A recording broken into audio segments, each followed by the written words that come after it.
everybody wants an answer to the one question, is this all a big work? Is that what you're asking me? Is this a work? Is this a big, elaborate, intricate work where I come back and I say, surprise? And this business is funny because many would tell you it's all one big work. See, a work is only something you want to happen, something that you enjoy, if there is a payoff of sorts that you were looking forward to. If there's not a payoff, if that light at the end of the tunnel is not there or it's removed, well then it's kind of like you were just being lied to. It's kind of like you were just being misdirected. It's kind of like you were being exploited, used. And if you try to talk about that or you try to call that out, well, then you'll be gaslit. They'll tell you, you're ungrateful. So you don't say anything and you just kind of wait things out and you hope that you're wrong, but deep down you know you're not. You know exactly what's happening. You know how this is going. And then you got to make some really hard choices. I'm going to tell you and everybody exactly what happened. And you will understand if you can read between the lines. Because there's a story about everything I'm going to read you at the end of this. Because what I'm about to tell you, you are not going to like. You're not going to feel good when I tell you this. And that's not why I got into this business. I got into this business to make you feel good. Whether I was the bad guy getting beat up for your enjoyment, or I was the good guy beating somebody up that you didn't like. One way or the other, I wanted you to feel good. Now, for the first time in 3 years, that is solely in my hands. So I'm going to do what I know I should do, and I'm going to make you feel good. I'll tell you the truth, which you're not going to like. But let me make you feel good first before we get there.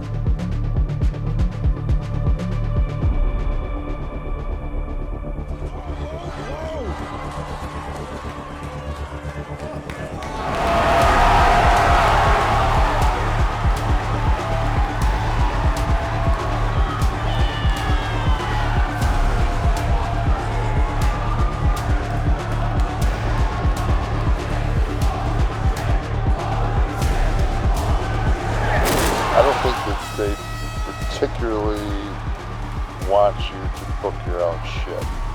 And they're cutting his money, but he's definitely gotten himself more over with the crowd. Like, is this part of a storyline? No, it's not. And people go, that means it's a work, right? If this is a quote-unquote work, then this is a great job by the WWE for having these little Easter eggs over the last week to make you think that this is the end. Is this all a big work? Is that what you're asking me? Is this a work? Is this a big, elaborate, intricate work where I come back and I say, surprise? The answer to that question is, in a sense, yes. This was all one big work. The worst part about it, though, is that it's not the work everybody thought it was. Because I was the one getting worked. It's this feeling that no matter how much hard work you put in, whether or not your promos are good, whether or not your matches are good, whether or not you sell merchandise, it doesn't matter. And at the end of the day, you're only this number that they choose for you, and it doesn't matter how it's determined, but there's nothing you can do to improve your situation. It's like getting hired at an office building company where you're hoping one day that you're gonna get that raise and be in a better position, but they say no, this is what it's gonna be forever. It doesn't matter how hard you work.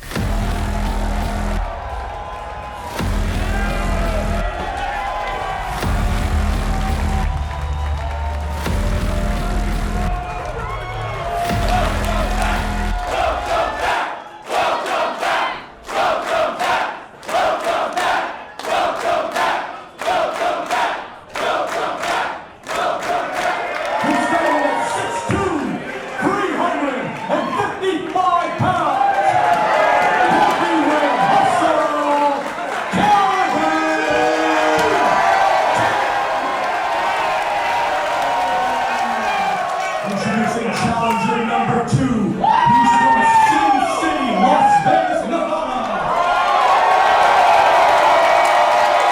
Standing at 6'4", 275 pounds. He is the People's Executioner.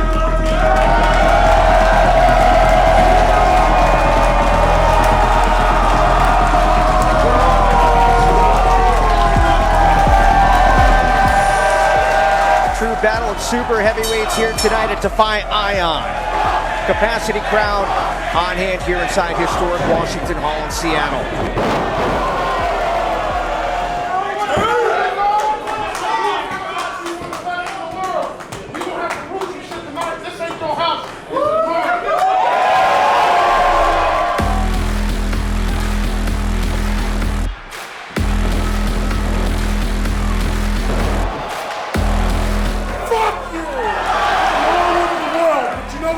I still fucking belong here in Defy.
We're gonna need another referee. This one was just a little bit too active. We'll try to have a fucking fight.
Kross rear naked choke. It's the Kross jacket.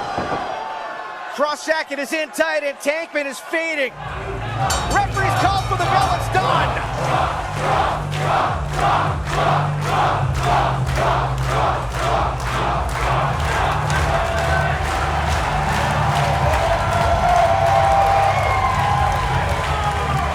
It's pretty crazy how things in life, everything comes full circle. The last time I was standing in this ring, it was supposed to be my last match on the Independents. And then I was off the WWE. I stood here and addressed the audience.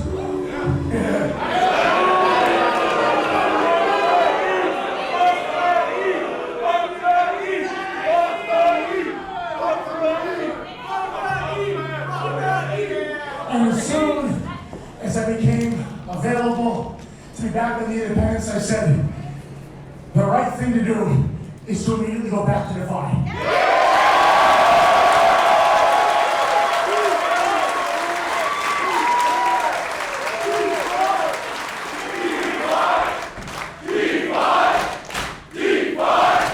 I'm telling you guys something you already know, but there's something special about this community, in this building, with this company. I've always said it, and I'll say it again. It is so nice after 3 years to come back here and see that all of you in this place is still alive.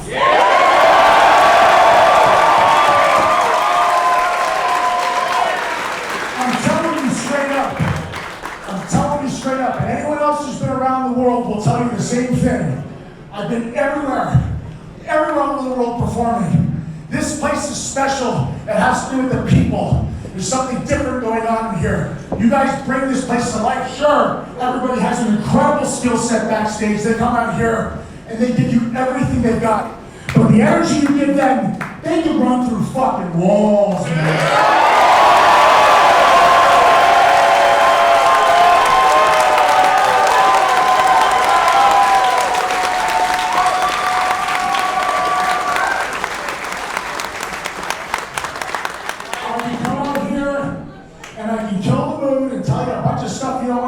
Instead, like I always do, I'm going to take the high road and say thank you to every single person who came out here tonight. I hope you enjoy the show.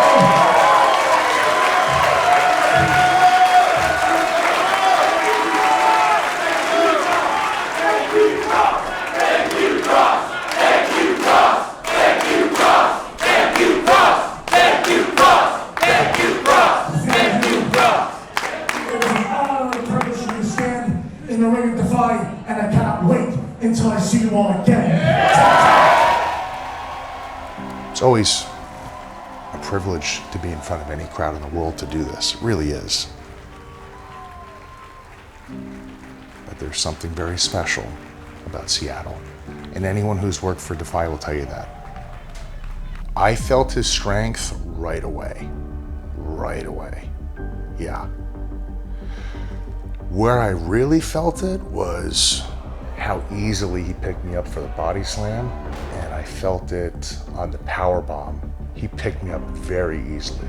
That typically doesn't happen to me. I will say though, out of Kratos and Hammerstone, I honestly think Calvin Tankman is stronger than those guys, and the both of them are really scary strong. I'll take a hit to give a hit.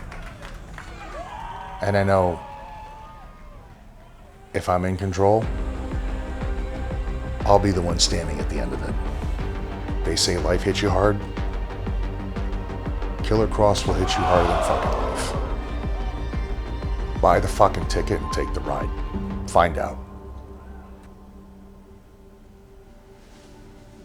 I find that audiences all have their own individual collective personalities, which has always been very fun for me. And maybe I've previously talked about it in the past, but going to different places, you have different audiences. And so if you're listening to them, which you absolutely should be, and you're the one holding the paintbrush and you got the canvas and they say paint whatever you like, you're gonna paint something different every single place you go to perform in. I knew Seattle would be special. One of the main reasons I knew it would be special was because the entire framework of the match was going to be decided by Calvin and I, and that is it. Him and I both know who we are in the ring, and we both understand who people want to see us as in the ring.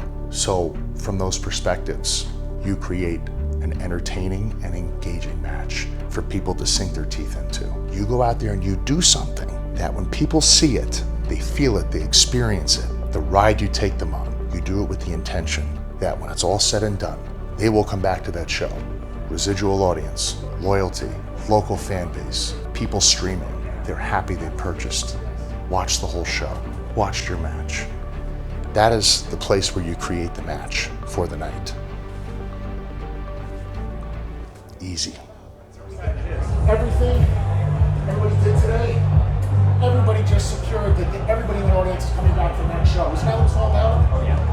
Leaving fucking feeling happy, leaving feeling wanting more. Are you happy with everything? Oh fuck yeah. Good. That was dope, thank you. Thanks for giving Calvin and I the time to move. I'm not saying anything derogatory or negative, but like, he's really big. What's that? Calvin is really big. Oh yeah. And because I'm big doesn't mean I shouldn't move for him. Yeah. You know, it's like you watch heavyweight fights. Yeah. A glancing jab can knock somebody out. Of course, yeah. So I always see people like no selling and shoulder tackles. And I'm like, why? He's a fucking. His last name is Tank Man. He's a fucking human tank. That bump was great, but you just fucking like spun, you know what I mean? And you should, everything should hurt more if you're bigger, not hurt less. I'm too big to. No, everything hurts. And it does. It really does hurt. Yeah. It really does. The rib is on me if I'm really getting hurt and not selling it because they don't know. So much fun. Thank you for watching it. Of course, man, it's fucking killer. Hey, thank you for trusting me to 3D. You were fine, Absolutely. right? It was that good? Yes. Thank you. It was great. You landed on me, right? Just like I said? Perfect. Thank you for trusting me. Thank you. Not a problem at all. Next time I'll break it down. The audiences, the difference in the audiences, they force you to grow. They're actually helping you improve your array, your skill set. They make you more well-rounded. You learn different things, you try different things. These audiences will teach you about yourself. If you're listening to them, you learn new things, you take it somewhere else. It's a beautiful thing. Nice to be able to come back here. You guys held down the fort. Dude, it's literally the same audience, if better, than the one you had 3 years ago.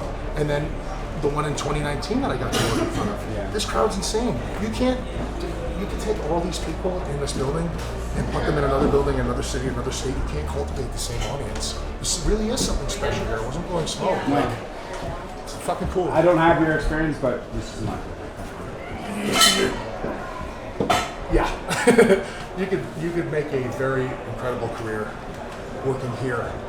And if you ever want to be on TV one day, they see this footage. Oh my goodness. These people will put wrestlers on TV. I don't know if they remember me saying that, paraphrasing, but I said that last time I was here before I left. And It's also just like the fact that the last place you were, it's just fucking, one of the things, sometimes in like wrestling, I'm like, how do you like, you can't even write shit. Right? I'm just like, fucking, wrestling is the coolest thing. Oh no, bro. It's all one big work, right? All one big work. Thank you, dude. Oh yeah. I heard you say when you were here, you're like, I had a stranglehold on my fucking art for 3 years. I just want to go out and do my shit. And I'm like, that's fucking, I'm glad you got to fucking do that. Me too. That's fucking sick. Me too. Yeah. Everything we train to do, you get to go out there and do it. It doesn't always work out that way. For sure. Oh yeah. What version of yourself are you right now? As a performer or a person? Both. Well,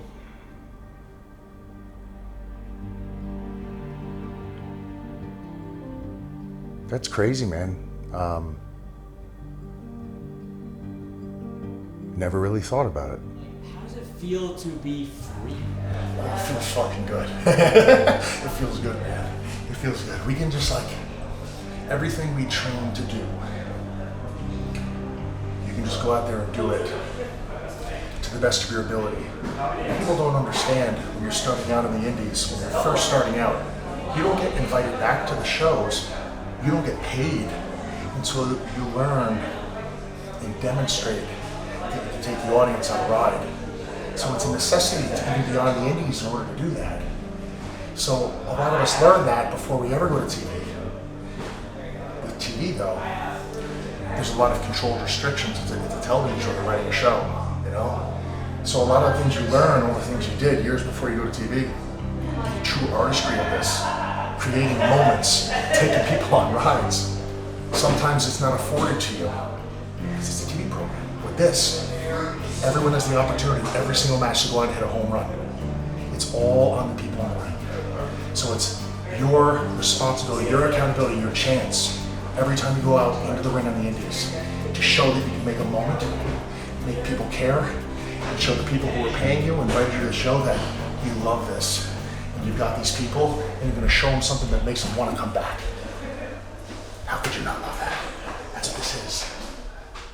How often within a system did you feel like you were a puppet? And then, is that feeling now gone with your first appearance fighting Calvin Tankman in Seattle? I never really let anyone make me feel like I was a puppet per se. Because you know when you're getting involved at the highest level that you're definitely not going to be writing the show. You're definitely not going to be booking the matches. You'll have very little say over what's going on. And when you do have any sort of say over what you're doing and what's going on, it's quite a privilege, you know? It's something to be earned. You know, trust is a very big thing. Loyalty is a very big thing. More on that later. But yeah, I always made sure that I had at least one hand on the wheel, whether they realized it or not. And I think to some degree everyone does that. And it's not in a manipulative way, it's just in a way where it's like, I've been in the situation where I've let my hands off the wheel and somebody drove the car off the cliff. So we're not doing that again. And the moment that you walked out tonight, what was the feeling? It was nice to be remembered. It was nice to be remembered. You know, the first name changes, but the last name always remains the same. There's a big difference between how I perform when I'm performing under first names, if you know how to read between the lines. I loved being Karrion Kross. I loved it. But Karrion and Killer are very different. Right now I need to be Killer Kross. I mean, I feel very happy. I feel relieved. I think happiness comes from embracing your authentic self and making decisions that you can be proud of, making decisions that you know that you can live with, not making decisions that you will resent yourself for. I'm in a really good place professionally, right now even better. Because right now, I can be the performer that I am positive people want me to be, which is really what we all want to do in this business. We want to be the performer that the people are coming to see, that version, you know? And that's something that I figured out before I was in WWE, which is why I was called twice to come back to WWE, which is why I was offered to remain with WWE. Because they know that I know what I'm doing. And I don't mean that in a condescending manner. My whole life revolves around becoming the best performer I possibly can be for our audience, because I love this. And I don't think there's any shame in saying that. I absolutely love this. I don't know, like, what my life would be like with all of the wonderful things in it if I still didn't have the opportunity to perform live. I don't know what that is. I don't know what that looks like. That's how much I still love this. I thought by now, at this point in my life, after doing this for 11 years, like I would, I don't know, maybe this might be out of my system. It's a long time to do anything for 10 years. I love it more now than I did when I first got started, and I was, oh my God.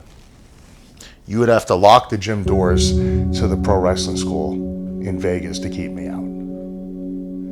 It's just a matter of not over-planning so much and going out there and being afforded the time to connect with the audience.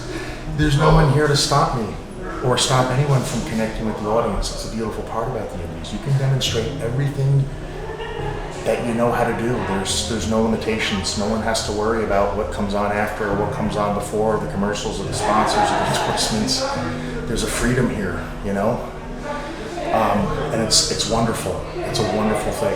And I really am very grateful to be remembered because I worked and trained so fucking hard to demonstrate that I'm worth anything to perform outside of Las Vegas. And I remember the first time coming here to Defy, getting out of Vegas, I was so excited. And I was excited coming back here too.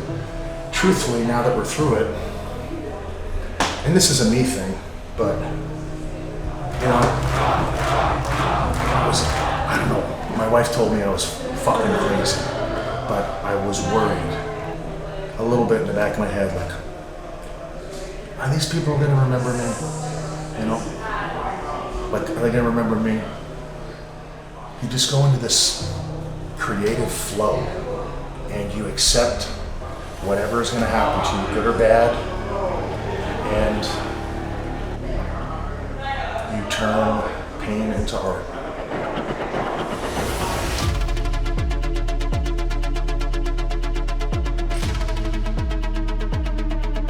We have floor seats that are reserved and everything else is GA, and usually the day of the show there's a couple of floor seats available.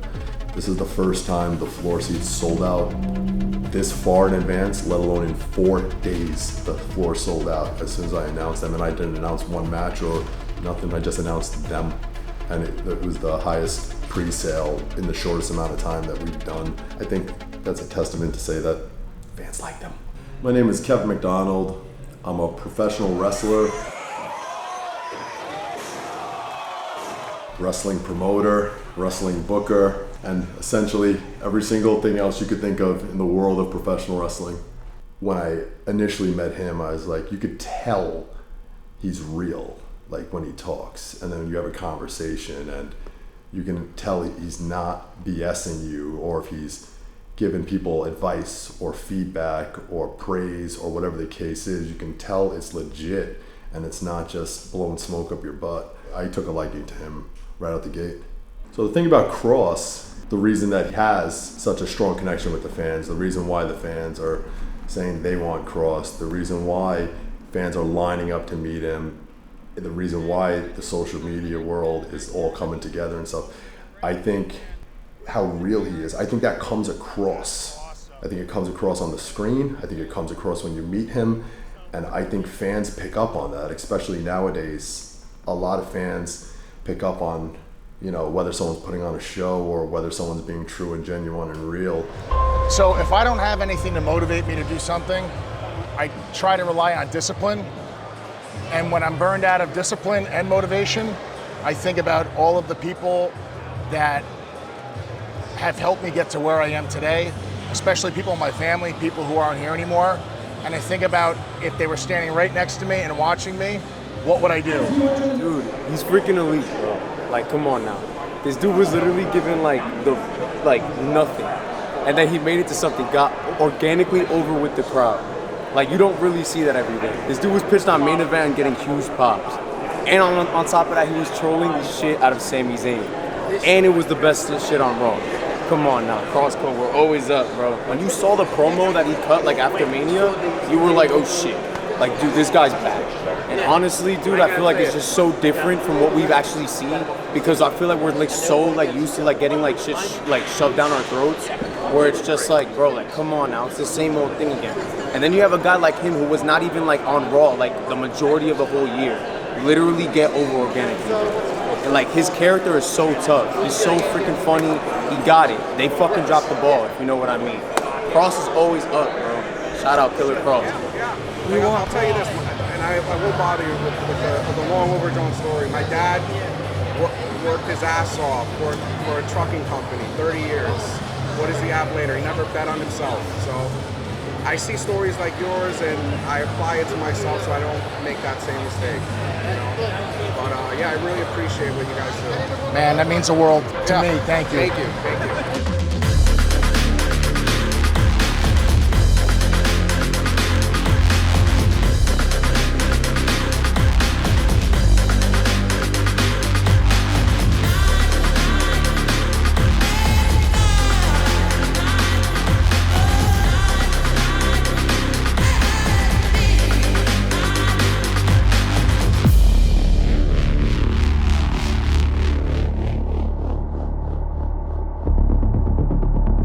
There's new toys coming. Stand by.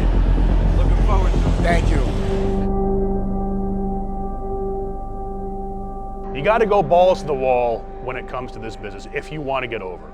If you want to stand out and you want to get over, you got to go all in or it's not going to happen. The production needs to be good. The writing needs to be good. Your creativity needs to be good. What Kross is doing with his videos, going down to his music, to his look, doing every little thing, he really puts his heart and soul into this business, into his character, and that's what makes him stand out from the thousands of people that are in this industry. My name's Bill Carr. I'm also known as Dutch from the tag team The Righteous, and I am a professional wrestler. I've always been a fan for as long as I can remember, and it's something that I always wanted to do. The childhood dream to not even be on television, but just to be a professional wrestler. As soon as I graduated high school, I joined a wrestling school and took it all from there, and I've been doing it ever since. The amount of artistry and creativity that we have, that we can show, it's different than any other type of sport or sports entertainment out there. Pro wrestling, to me, as a fan, it's something that you can just dial everything out, tune in a few hours a week, not think about anything else in your life, anything negative in your life, and this is something different that can create a positive mindset for anybody watching it. And I think the creativity aspect of it and the showmanship of it is really what grabs a lot of people's attention, and the storytelling. The storytelling for me is what pro wrestling is. Being a character is what pro wrestling is. The number one thing for me as a pro wrestler is trying to create something that hasn't been done before. And you know, what myself and Vincent are doing, I feel that we've gone in that right direction now. The moves are the easy part when it comes to wrestling. What is done in between and before and after, the selling aspect of it, the act of making people believe what you are doing is real and really getting people emotionally invested into what you're doing, and that is the in-between stuff. As a baby face, for example, getting the crap kicked out of you and drawing that sympathy, that's the art of selling. The art of selling is to get the people behind you to gain that sympathy and gain a reaction and build it up as the culmination of everything. It's just like a movie. Myself and Vincent, we love storytelling, we love the character work, and we love trying to create. And Kross has the same mindset as we do. He really understands this business to a T. In ring, outside the ring, with a microphone, without a microphone, everything that he does is believable. It's an ability that not many people have. Like, yes, you could do cool moves, but that really doesn't matter until you have the whole package. And Kross, to me, has that whole package. We have the same mindset when it comes to pro wrestling. We both love the characters. We both love the storytelling. Even on the independents, there's ways to do it right, and there's ways to keep getting those bookings. And that's you can build stories on the independents, which you don't really see too often anymore. Right now, what Kross is doing is building stories for each of these companies that he's going to be a part of. It's such a different aspect of it, like I said, because you don't see stories being done on the independent level. And he's taking that mindset that he had on the bigger stage and bringing it to these smaller shows. And by doing that is making these smaller shows seem like they're on the bigger stage. And Kross, like I said, has the whole package. Looks good, great wrestler, great talker, extremely creative. I was expecting you to marry him. I got along with those guys immediately. Same sense of humor, dark. We just click, we just get along. We've all wanted to do something big together for a long time. There was a horror movie concept that I had back in 2022 that I was really interested in filming independently. It was the marriage of the character, Killer Kross, and Scarlett Bordeaux. And I never wound up getting to finish writing it, but we had produced a trailer for it. The idea was to have it wrapped in about a week and post-produced in about a week.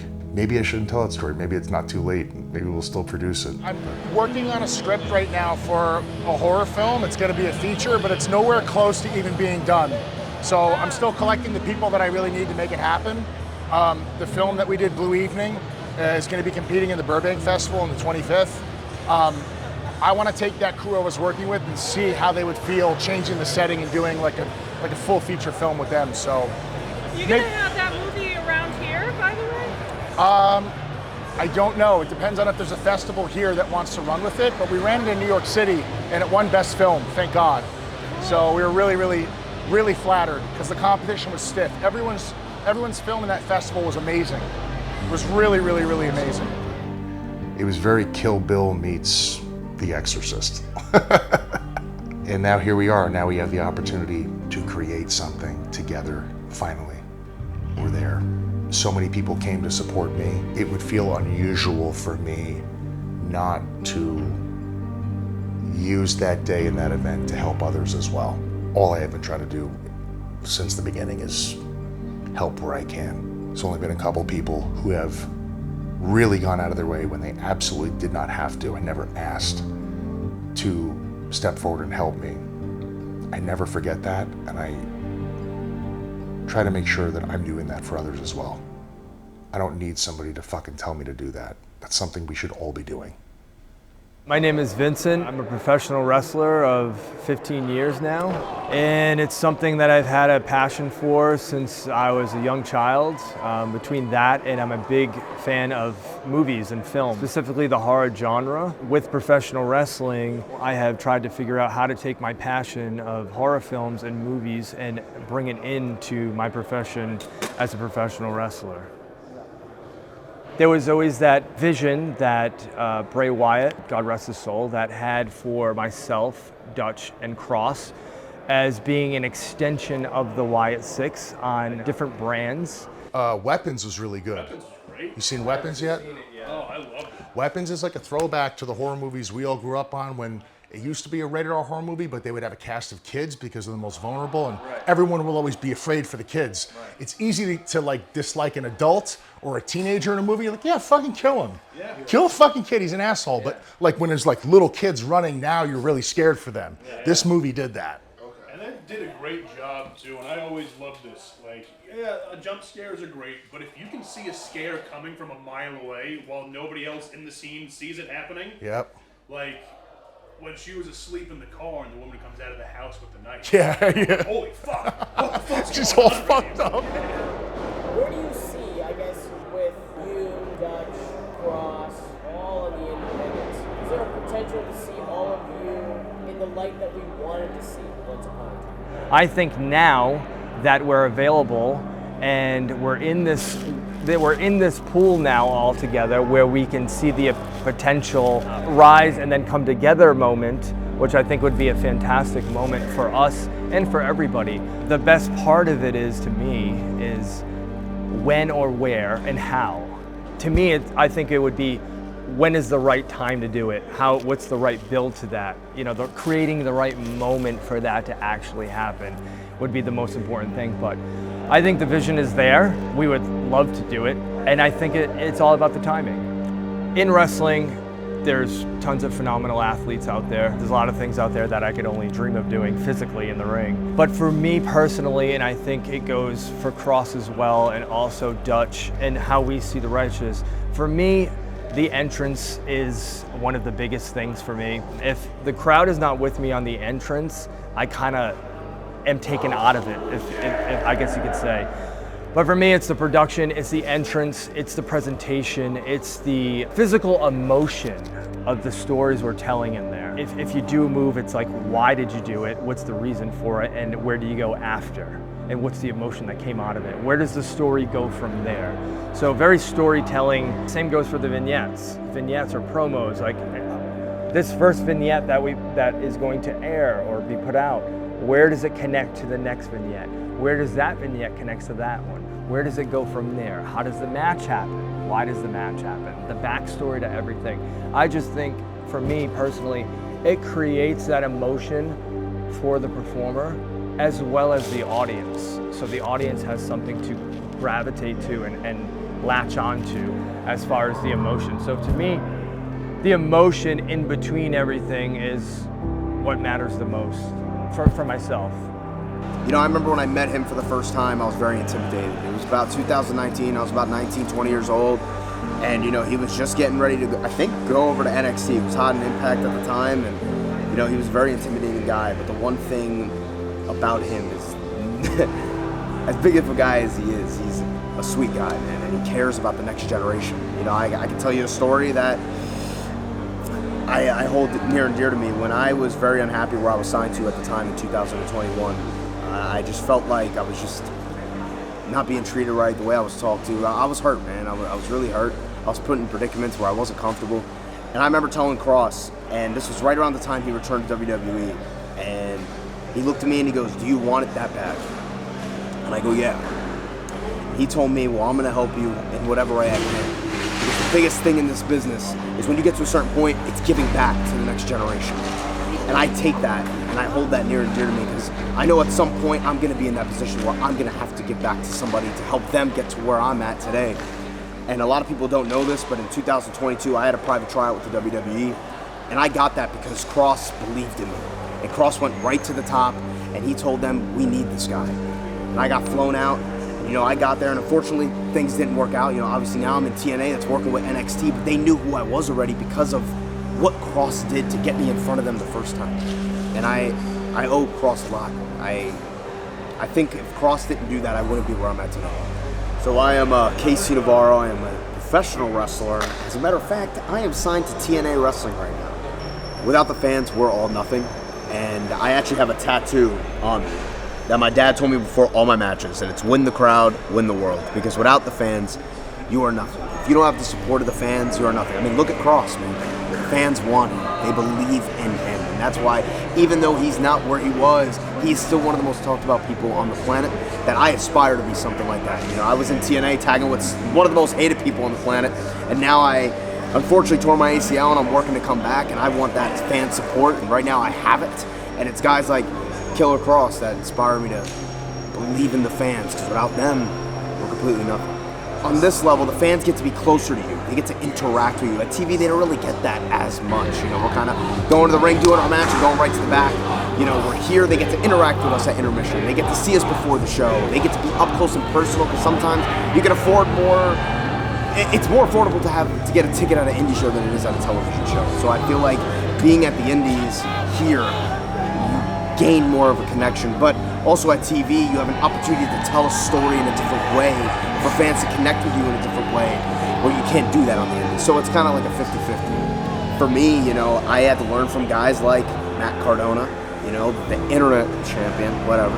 And, you know, look at guys like Tommy Invincible. You know, he uses his platform to connect with these fans because, like you said before, without these fans, we're nothing. And if we can capture millions upon millions because one video popped off or a hashtag popped off, it's just so important, man. And, you know, Karrion Kross, again, you know, him doing those videos and telling his story, I feel like that was a different way for people to understand who he was when he wasn't getting that TV time. And that's so important. Well, I suppose it's time, isn't it?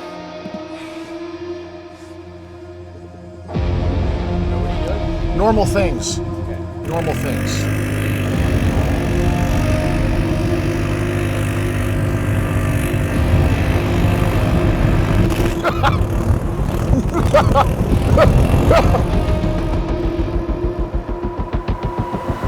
understand that not everybody's able to walk away from a pile of money. Like, I understand. Like, there's some of the guys there have broken their fucking necks, dude, and like their fathers, and they have to say yes when they do that to them. But I don't. Dude, yeah. I don't. Seriously, I think about that all the time.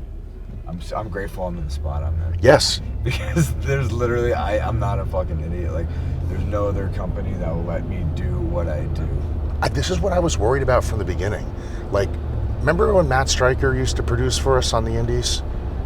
He was with fucking, remember that weirdo in fucking Portland? Yeah. Yeah. Matt was there, okay? Yeah. He warned me. He goes, they're going to call you one day and you're going to go and you're going to fucking hate it. And I said, why do you think I'll hate it? That guy always told me in Oregon, he's like, you're never going to Dick. But he warned me. He was like, you're too principle-based. You're not going to last there. And he goes, and if you wind up lasting there, I'll know you're a piece of shit. I was like, I just thought it was all sour grapes, but he was right. I just think a lot of people need to take risk. I know you're saying the stuff with the broken neck and shit. Yeah. But then, I don't know, man. I just feel like you can see it when a performer just checks out. Yep. He's doing it for the money. 100%. You can just see it, and it sucks because, I don't know, man. I feel like you got to just bring the real thing because all that stuff never lasts. You know, it's just like music or anything in this world. I feel like it's got to be the real thing because if you look like a media plant or, you know, like an industry plant, it never lasts and it's just kind of... People sniff it out too. Yeah. They sniff it out. It's got to be real, man. Yeah. A lot of people think that this is a great American novel. And I would agree. Some people love this book. Some people hate this book. Some people think this is a work of fiction. Some people say it's based off of true events. This is Moby Dick. Yeah. Man, you know, we just fucking, we just took fucking courses doing dirt biking. You fucking doing that out here or no? Dude, you gotta see all my shit. Hey, is my dad there? When I was a kid, I fucking hated this book. I was told I had to read this. I didn't get it. I didn't understand. You know? Said it was fiction. What's the book about? A whale biting a fucking guy's leg off? You know? Didn't he have it coming? He was chasing the whale. Why was he chasing the whale? I didn't get it.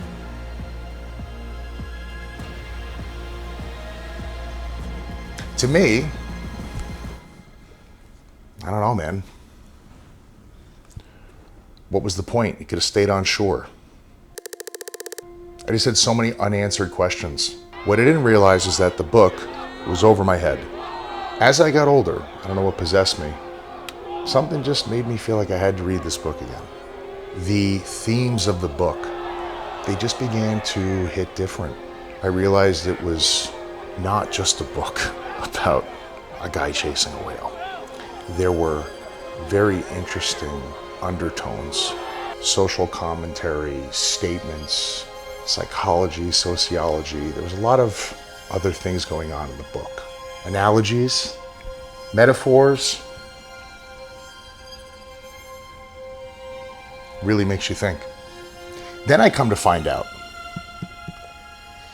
that Moby Dick is a story that was based off of the tragedy of the Essex. So is this book one big work? I don't know. What I do know is a lot of really interesting facts about this book. I could pull an Andy Kaufman and I could read you this entire book right now. But instead, I will give you a very interesting overview of a version of this story. And the reason I want to do this is because at times throughout my life, I have felt like Ahab. And other times, I have felt like Ishmael, the so-called unreliable narrator of the story, which is very interesting that he's been referred to as an unreliable narrator. Why wasn't he telling the truth? Did he tell the whole story? What purpose would there be for him to not tell the whole story? Perhaps there were consequences, ladies and gentlemen, for telling the whole story, his story. He had to hide things that happened to him through the story of others so he could protect himself, so you could read this. As I explain this story to you, I encourage you to read between the lines with me, as I am about to tell you some things that you are not going to like, but they are indeed not one big work. After a divorce, you could either kind of repeat the cycle, or you can really, it forces you to become a new person. Yep. And then I was like, fuck. And then I was like, man, and I thought about Everest, and I was like, shit. And I started thinking about the world of wrestling and just seeing all this shit, and I was like, man, I gotta do this. Like, I gotta prove to myself, because like I said, there's no way to politic your way to the top of the summit. You'll die. You'll literally die if you try to politic your way to the top. Like, there's no helicopter that goes up that high. Nope. You know, so it's like with that, I was like, dude, I want to do something that I really risk my life. Because like I didn't care, because the first thing they asked me when I wanted to do Everest, I called the place, and then the first thing they said, are you okay with dying? And if you're not, don't even step foot on this mountain. The name of the ship, the Pequod, that everybody was riding on, that was the name of a Aboriginal tribe that was slaughtered by Puritan settlers. It's a strange choice, the name of the ship. It actually gave rise to the state of Connecticut. That's a total coincidence. There were 30 crew members on the ship, which is interesting because during the time of the story, there were only 30 states in the United States. And Ahab, why was he chasing the whale? Before the Industrial Revolution, not everything was revolving around gasoline. They would hunt whales, and they would use all the resources from the whales. Ahab was out there whaling, and this one whale got him. And I just thought to myself, you know, Ahab probably thought he was doing everything right in life. What was the job market like? What was he supposed to do when he grew up? He probably saw people bringing whales back to shore off the ships as a child as heroes. These are people he looked up to. This is what he wanted to do when he grew up, you know? Thought he was doing the right thing. Whale bites his leg off, gets back on the ship and wants to go get that whale.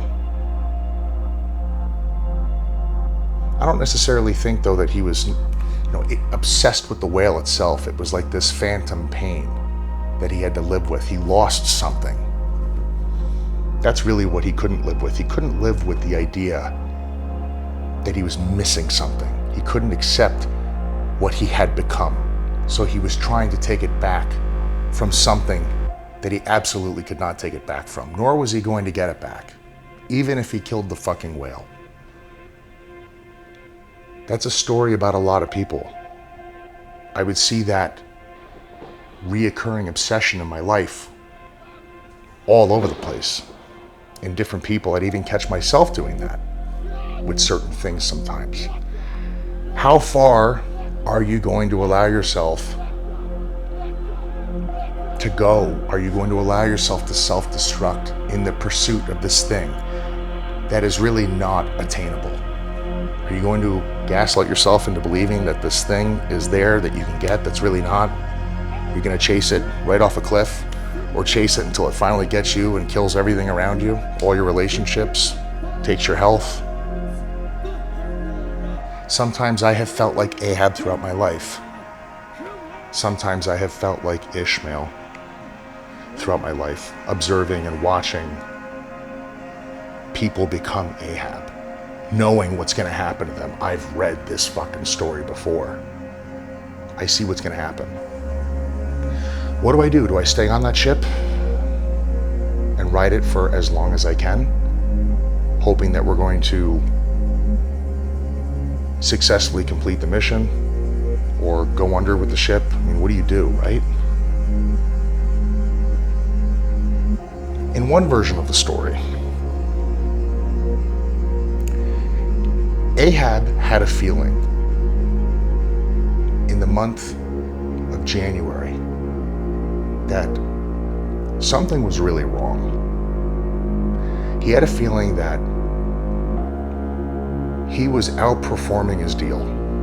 Ahab thought to himself, now is the time to talk about remaining on the ship with the port commander and to discuss his loyalty in all things to the port commander. The conversation went a little too smoothly. There were some red flags, but he wanted to remain hopeful, so he thought, it's just my imagination. That's what he thought. That's what he convinced himself. But he did also think, I'm going to do my absolute best to continue outperforming the contract that I'm on. That's what Ahab was thinking. So he did. Ahab went out there and he did his best work. It seemed as though Ahab was actually going to kill the whale this time, and that's not the way they wanted the story to go. They wanted the story to remain the same. Ahab gets killed by the whale. That's fucking weird. Because you would think the port commander would want all of the resources to come in. You would think the port commander would want Ahab to bring the whale back to shore so everybody could eat. Ahab became very concerned. So then Ahab spoke with a representative from talent relations at the port. The conversations did not go very well. Ishmael always said that contract negotiations can get messy. People can disagree on things. They can disagree on numbers and values and how much a person's worth. That's not really the end of the world. If you don't agree on a number, that's not a deal breaker at all. But both parties should be able to justify how they came to that number, to keep it fair, to preserve the principles of the conversation. I don't think the port commander or the talent relations of the port really understood that both Ahab and Ishmael were very principle-based people, nor do they even give a shit. And the money is worthless if there's no principles attached. And Ahab and Ishmael would get periodically very angry because they would always see people playing the part of rock and roll and punk rock. It's so fucking cool to be punk rock and roll, right? For everybody to think of you that way. Unfortunately, behind closed doors, when it's time to do punk rock and roll shit, a lot of people just bend the knee. It's just a fucking costume for some people. It's not a way of life for them. It's just something they project. For both Ahab and Ishmael, this was a way of life. So they did the rock and roll thing and they walked away from a giant pile of fucking money because there was no principles attached to it. When talent relations told Ahab that the sale of his book, something they get a cut of and make a profit from, was irrelevant to the conversation in terms of determining his value, a book that's literally about a fucking kid standing at the port as a child watching them bring the whales back, growing up, going out to sea, and becoming a whaler himself. That's all he's wanted to do his whole fucking life. When you tell that kid that his story doesn't matter and you're taking money from him and you're telling him that subject is irrelevant to the conversation, there's no deal to be made. There's nothing to agree to. So they said that they would rescind their offer in 24 hours. He said he wanted to keep the dialogue open, really wanted to work things out, was remaining hopeful. Ahab, naive until the very end. They rescinded the offer. Nobody contacted Ahab. Oh well.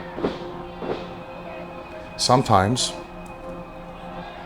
when somebody makes you an offer and there's red flags all over it, you should pay attention to that.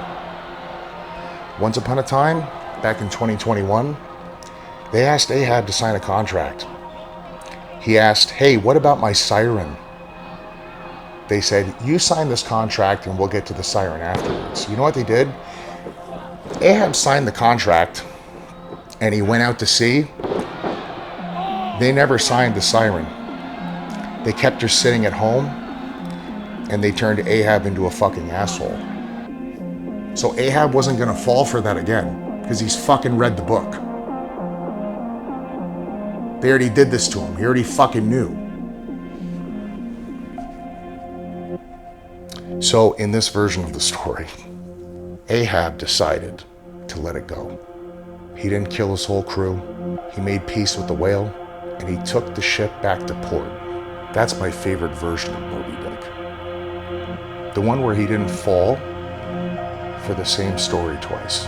The one where he preserved his principles, because money is fucking worthless when it's not attached to principles. Ahab thought, I would rather make less money and preserve my principles than to agree that nothing I have done over the last 3 years means anything, and nothing I will do for the next 3 or 5 will mean anything either. My story, my life story, is not irrelevant.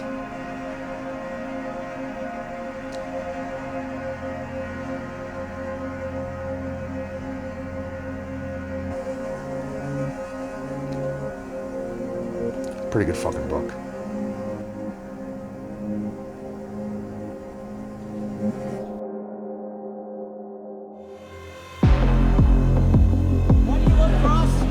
He's just real, and especially after reading his book, just like how the type of person he is. He's true to like creating a character that can kind of transcend to like everything, but still be true to himself. So that's what kind of what I really get out of him. It's like being true to himself, but also, you know, loving wrestling really deeply. The way he's been talking to the fans more instead of having it done for him professionally, he's more in touch with his fans. He doesn't apologize for who he is. The symbolism with the good soldier and loving something that doesn't really love you as much as you love it, it really speaks to me. I work hard for what I do, and I can empathize and relate and see how his whole journey in rediscovering himself in the indies is sort of a full circle thing with the whole soldier symbolism. So that's why I did Kross, and I'm happy to see him back. He is someone that I idolize.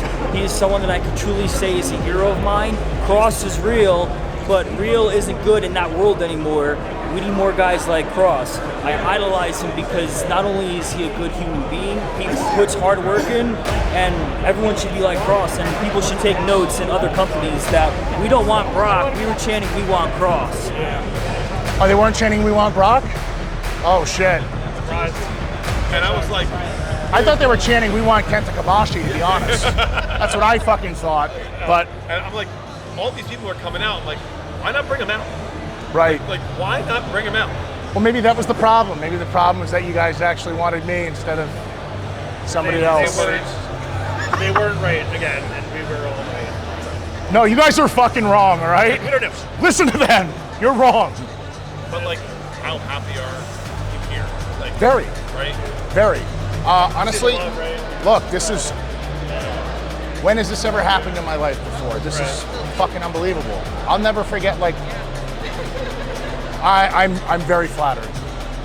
I'm gonna kill it for you guys tonight. People showing up like this, I mean, this is everything. Right. Even if it was all over tomorrow, what's happened to me in the last 4 months, personally and professionally, of course, it's unbelievable. My first opportunity to meet Kross was back in 2019 at an independent show in Wayne, New Jersey. We both looked a lot different compared to now.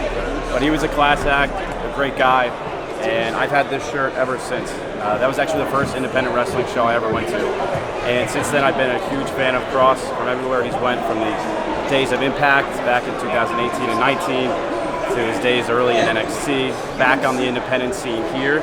I had the opportunity to meet him again here back in 2022. So this will be my third time meeting Kross. Him and Scarlett are both incredible people, and their documentary just spoke to me a lot. Just about going through the BS that is life and dealing with all this shit, keeping your head up, moving forward. You know, you can be a good soldier or you can step up and make an impact. I think that's what Kross and Scarlett do a great job. So always remember, Kross is going to kill you, and best of luck to both of them. Thank you for everything they've done for you. I thought seeing you at SummerSlam, I was like, oh my gosh, she's so pretty. No, you are gorgeous. Thank you so much. And you are gigantic. Thank you. The best compliment. Yeah. His character is so many levels beyond levels. You can never really figure out where his mind's at or where he's going or what he's doing. It's the beauty of wrestling. He keeps you guessing, and he's an amazing in-ring performer, an amazing technical wrestler. You gotta love Kross. You want the real person. I watched this man break bats with his legs. I watched him train in the desert. I personally worked with him on 3 occasions at Defy Wrestling. Every time the epitome of professionalism and humble. There's nothing else about Defy or Kross that says anything other against his character. Personally, the man's one of my top heroes. This is crazy. Flew 1,600 miles to get over here. Where are you from? I'm from Mississippi, the Gulf Coast. And I came to visit my little sister, but I did not know that y'all were gonna be here the same day. So I was like, I have to come and see y'all. Look, I've been a fan since TNA days, Smoke Show, Killer Kross. And I've been drawing pictures for you guys for a long time. And I want to show y'all, maybe connect the dot or two. See if you kind of recognize them. You take a look if you want.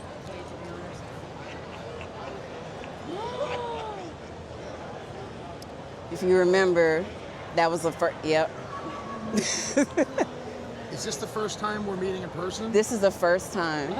This is the 1st time. You're so talented. Holy crap. Ah, thank you so much. For years. Follow each other online. Yes, yes. Yeah, and yes, I don't. Of course I remember these. Okay. And then, yeah, even me putting it together, I was like, it's blowing my mind. So yeah, even that one.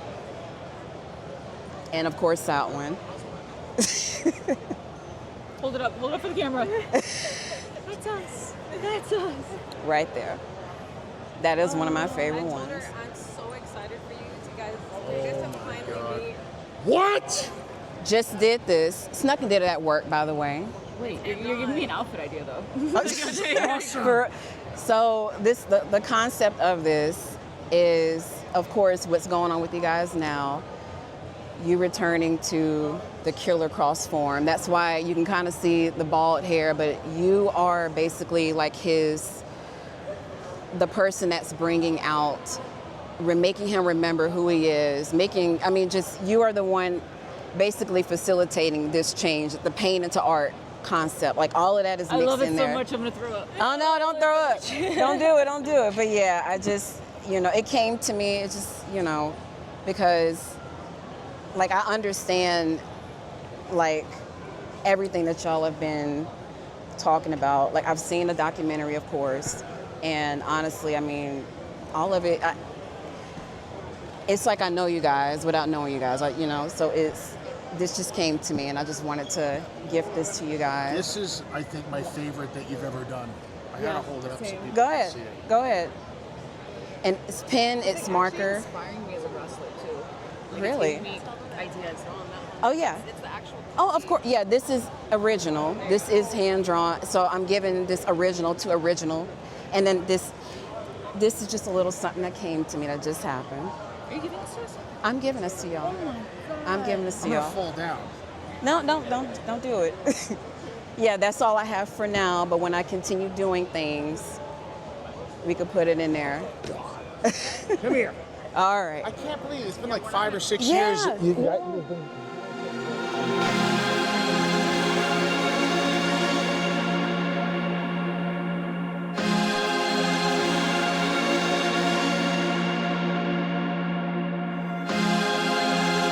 I think Richard Holiday is a guy who, I think if you put him in the right position, he can go out there and shine. I think Richard Holiday, he knows he's talented.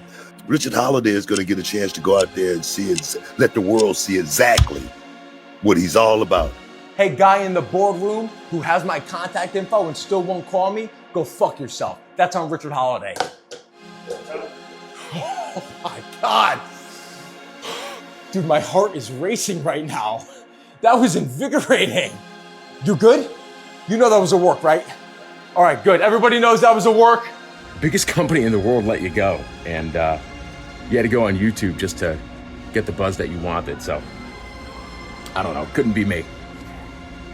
Yeah, I'm not even gonna buy this book.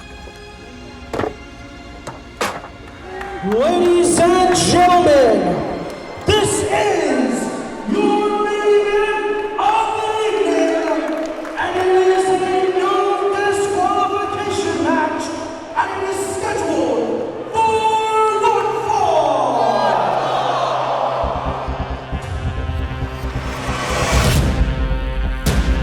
He used to be Killer Kross.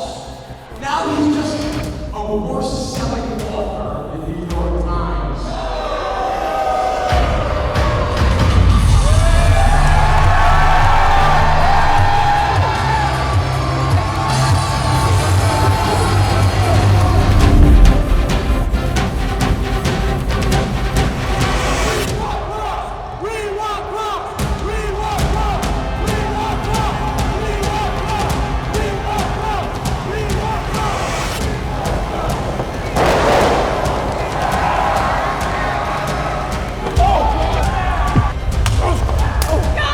I didn't mean what I said about the book. I like the book. Now, Richard, did you pay for that seat? I don't think you paid for that seat. Go ahead and get out, right?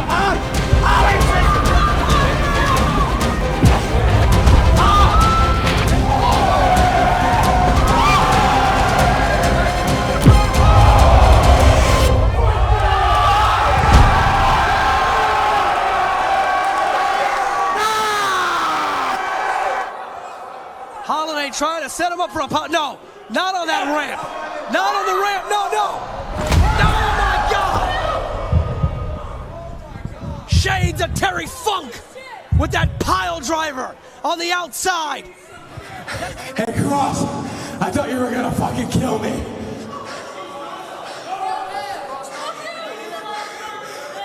Wait, hang on. Hang on, I think I hear the phone ringing. I think I hear the phone. Oh, is this Hunter? Hunter! Yeah, what's up right now? Oh, the disrespect. Yeah. No, he can hear me. Oh, what do you want me to tell him? Oh, okay. Yeah, you lowballed him an offer because you didn't want him to stick around. Don't worry, Hunter. Yeah, I'll deliver the message for you, yeah? The disrespect from Richard Holiday. These bumps might want you, but they don't.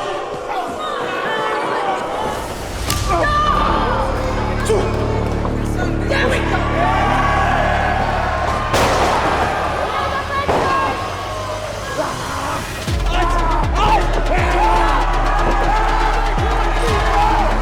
What do you say, huh? Come on, Richard,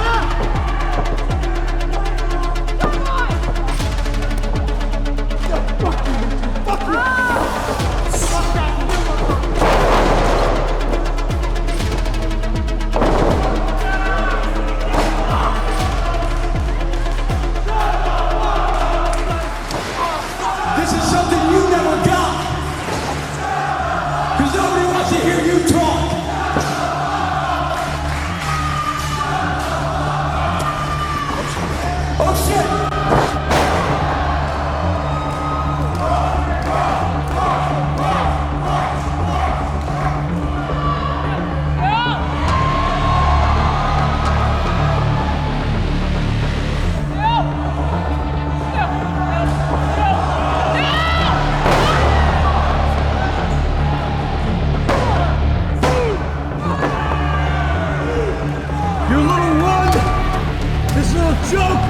with your hashtag. It ends tonight.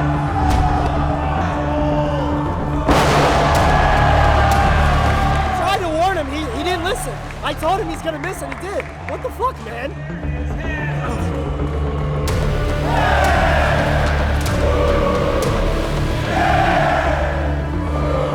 Come on, Kross!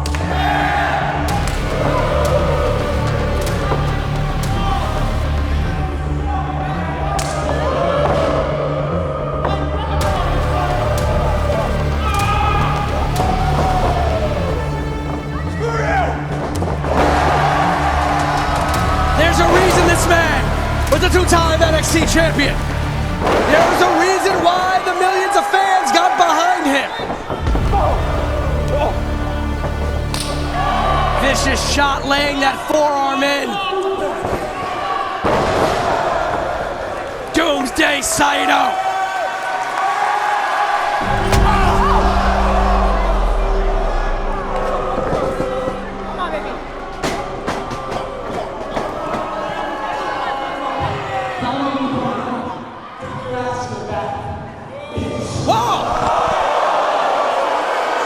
Slap the damn taste out of his mouth. Now slap him. Slap him. All right, now go to the back. Get out of the way. 4 people in the ring. No. No, get your hands off her.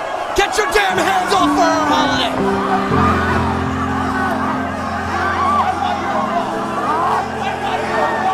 The hell The Righteous have hit the ring. The Righteous earlier tonight defeated the Revolver's Chamber in an impromptu tag team match. They answered an open challenge. Vincent and Dutch clearing the Revolver's Chamber from the ring.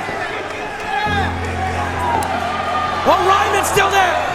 Destroyer! Scarlett with a destroyer on Ryman. Get the hole.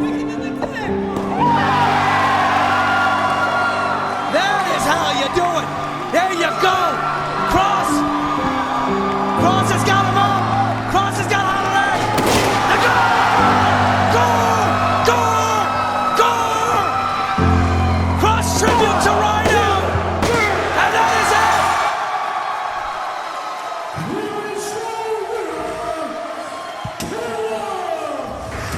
Everything I have ever done in this ring has been about trying to create moments for people who are watching.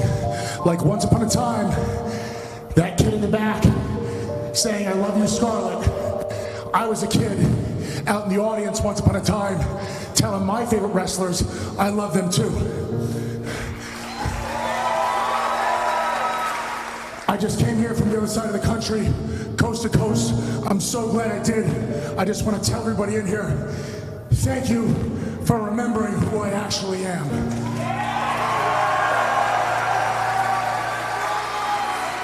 Ladies and gentlemen, We Want Kross is very fucking real.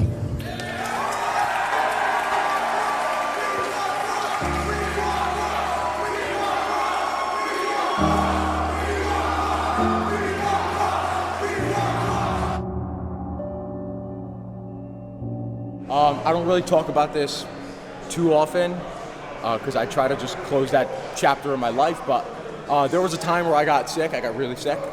And I had to step away from wrestling for a while.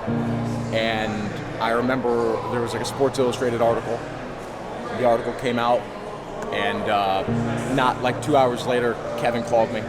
I remember exactly where I was, on what night. It was a Tuesday night. I was in the parking lot of a hibachi restaurant. I just got dinner with a friend because I was so overwhelmed by all the people that were reaching out to me. And he called me, and he sat on the phone with me for about an hour. And I don't forget things like that. Things like that go a super long way for me. It just goes to show the type of genuine character that he is and how much he cared for me and his friendship. It's a true friendship. Like, there's not many people that you can say I have a legitimate friendship with in this business. Kevin's one of them. So tonight meant a lot. It came full circle.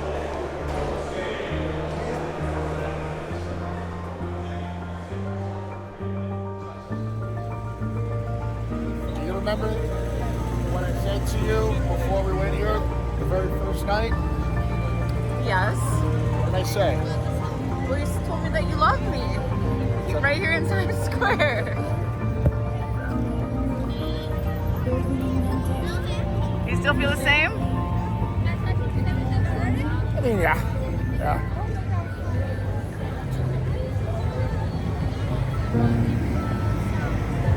I mean, pretty much. Well, fuck.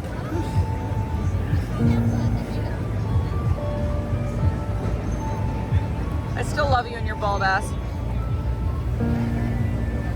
You got fucking problems, pal.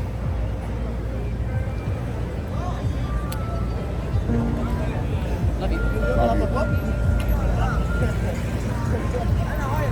With hair or bald, I'll always love you, dumb motherfucker. And now I got all this fucking garbage on my mouth. What is this? Lip gloss? You got me looking like a fucking asshole. I love you so much. Look like an asshole I now. love you. What can I say to people who become obsessed with the idea of proving something to others? I mean, whether it's wrestling or any sort of occupational endeavor or it's a social thing, I mean, that's a dangerous, slippery slope to put yourself on when you're at your core, motivated by proving something to others. Once the others figure that out, that that's how you operate, you're giving all your power away. Like, all of your confidence, all of your sanity, you're giving it away to subjective opinions.